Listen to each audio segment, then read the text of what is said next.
Consagrados do Senhor Deus, estamos chegando na nossa última reflexão desse retiro espiritual. E vamos trabalhar rapidamente o livro de Mateus, capítulo 14, versos 22 ao 33, como já lemos. É o episódio em que Jesus caminha sobre o mar. No verso 22, os discípulos estão na barca. Entenda a barca como a nossa vida, nossa família, nossa casa, nosso dia a dia, nosso trabalho na igreja, nosso trabalho pastoral, nosso trabalho no todo. A barca é isso. Os discípulos estão na sua vida normal, na sua vida cotidiana, no seu dia a dia de evangelização, no seu dia a dia do mundo social, do mundo civil. No verso 23, a palavra de Deus orienta a mim e a ti que Jesus está orando. Esse episódio, os discípulos entram na barca e vão para o mar adentro. O Senhor Jesus se despede da multidão. Que multidão? A multidão que o acompanhava porque ele multiplicou pães e peixes. Jesus se despede dessa multidão, coloca o discípulo na barca, vai para terra firme, orar. Jesus sobe um monte para orar. Presta atenção, Jesus está em terra firme, orando. Os discípulos estão na barca da sua vida, do seu normal, do seu cotidiano.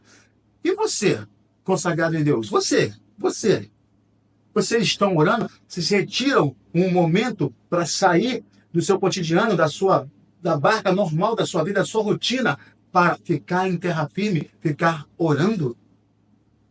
No verso 24, o texto sagrado fala assim: o vento está contrário. Os discípulos estão nessa barca, mas o vento está contrário. O vento está impetuoso, o vento está forte, o vento se levanta com força para os discípulos. Lembro que os discípulos são experientes no mar. Os discípulos, na sua maioria, são pescadores. O barco era de Pedro, ele estava lá. O vento está contrário. Isso representa as dificuldades que você vai ter na sua vida. Isso representa as dificuldades que você vai ter na sua família, no seu trabalho, no seu dia a dia, na sua escola, na sua faculdade, no seu curso.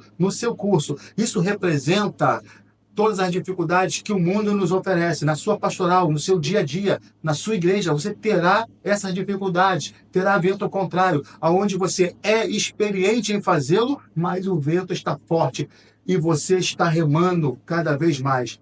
No verso 25, Jesus caminha sobre o mar. Ora, preste atenção, os discípulos estão se fatigando no mar, os discípulos estão sofrendo no mar, remando firme, e vento contrário.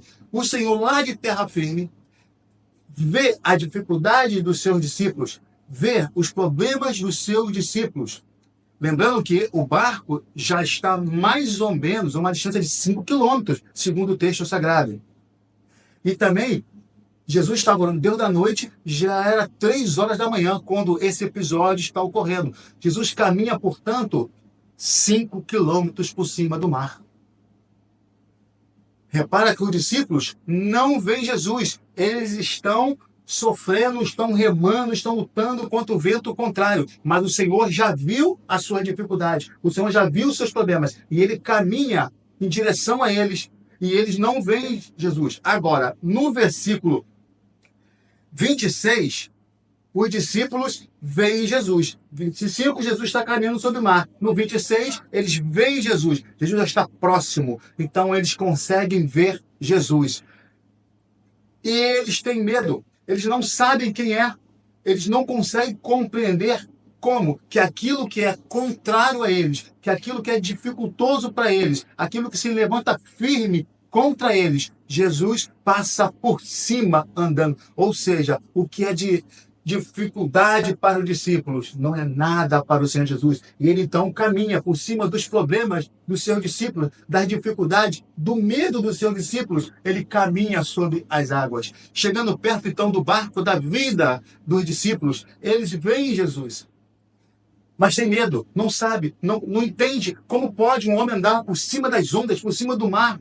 E eles têm medo, pensam para o fantasma, gritam, ficam gritando, desesperados. Então Jesus dá a sua primeira ordem: tranquilizai-os. O que significa? Jesus traz paz de espírito, é uma paz interior. Jesus traz uma tranquilidade interna. Os problemas continuam, o vento está forte, está se levantando, o barco está para virar para um lado, virar para o outro, mas estão em paz, porque houve uma ordem do Senhor. Tranquilizai-vos, tenham um bom ânimo, fiquem calmos.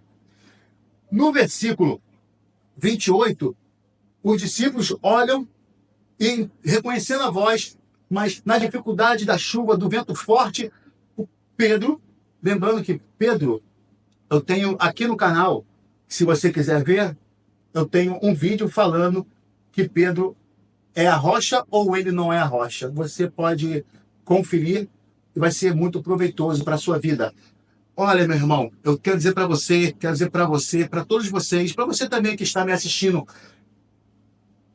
Pedro fala, se és tu, Senhor, se és tu, diga-me, fale-me para eu ir ao teu encontro. Então, Jesus, olha, Pedro, ele confia no Senhor, porque ele fala, Senhor, se és tu, manda, porque ele sabe que a palavra de Deus traz efeito, ele sabe que a palavra de Deus causa uma eficácia, ele sabe que a palavra de Deus tem poder, ele conhece o Senhor. Então ele fala, aí Jesus, no verso 29, vai falar, Jesus dá uma ordem direta, uma palavra direta, vem ao meu encontro.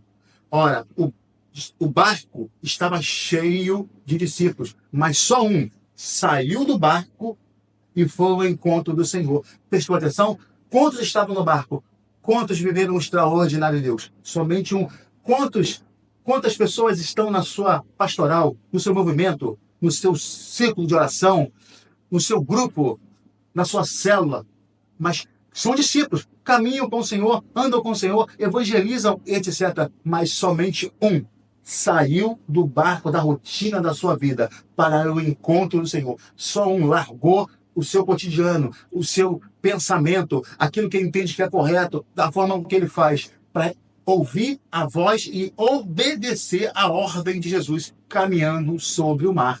É interessante que Pedro, então, vive esse extraordinário de caminhar sobre os problemas, caminhar sobre aquilo que dificultava a sua vida, ao encontro do Senhor. Mas o texto vai dizer que no verso 30, o mar se revoltou ainda mais.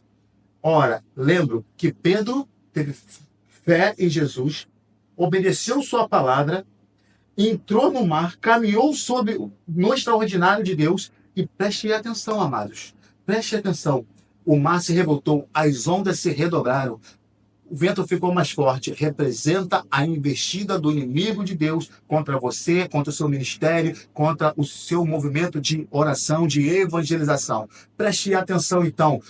Então ele, apesar de ter fé no Senhor, ele tirou o olhar do Senhor e olha as dificuldades que o mundo está oferecendo a ele, os problemas que o mundo está oferecendo. Pedro, então, começa a afundar. Quantas vezes você parece que vai afundar no seu ministério e perdendo a fé e vai afundando porque as coisas estão muito difíceis? Então Pedro, sabendo que é Jesus, está de posse de uma ordem de Jesus para viver esse extraordinário. Mesmo assim, a dificuldade vem forte contra ele. Então ele fala quem Jesus é. Senhor. Reconhece Jesus. Ele fala, Senhor. Aí depois ele faz o seu pedido. Salva-me. A Bíblia diz então que o Senhor estende a mão e salva Pedro. Reconheça quem é Jesus. Reconheça quem é Jesus. Depois peça a ele, salva-me. Ele vai salvar o seu trabalho, o seu movimento, a sua igreja, a sua oração, o seu dia a dia. Ele vai salvar. Reconheça quem ele é e peça. Jesus estende a mão no verso 31, levanta Pedro. Ora, repara que o vento ainda está impetuoso, o vento ainda está forte, as ondas estão grandes, o barco está lá sacolejando, mas eles estão em paz, porque teve uma ordem de Jesus. Quando no versículo 32, quando Jesus entra no barco, o texto vai falar que o vento cessa. Quando Jesus entrar no barco da tua vida, a dificuldade termina. É o texto bíblico, 32. Primeiro, Jesus tranquiliza, traz paz de espírito, mesmo na tribulação. Depois, Jesus acaba com a tribulação. E a Bíblia diz que o barco chega ao seu destino final com o mar calmo. A natureza obedece, a dificuldade, todo joelho se dobra diante do Senhor, até mesmo do inimigo de Deus, se dobra diante de quem Jesus é. Quando chegaram lá, o texto vai falar no verso 33. Adoraram a Jesus. A adoração é somente a Jesus. A mais ninguém, a mais nada. A adoração é somente a Jesus. Então, os discípulos adoram Jesus e reconhecem quem ele é, em reconhecimento a quem ele é. E o texto bíblico nos ensina que eles vão exclamar: verdadeiramente, tu és o Filho de Deus. Reconheça quem é Jesus. Adore Jesus. Proclame no barco da sua vida, no barco da sua igreja, no barco do seu dia a dia, do seu trabalho, dos seus negócios, dos seus empreendimentos, da vida da sua filha, do seu filho, na escola, nas faculdades. Proclame, reconhecendo quem Jesus é, reconhecendo quem ele é, e proclame verdadeiramente: Jesus é o Filho de Deus. Tetelestai.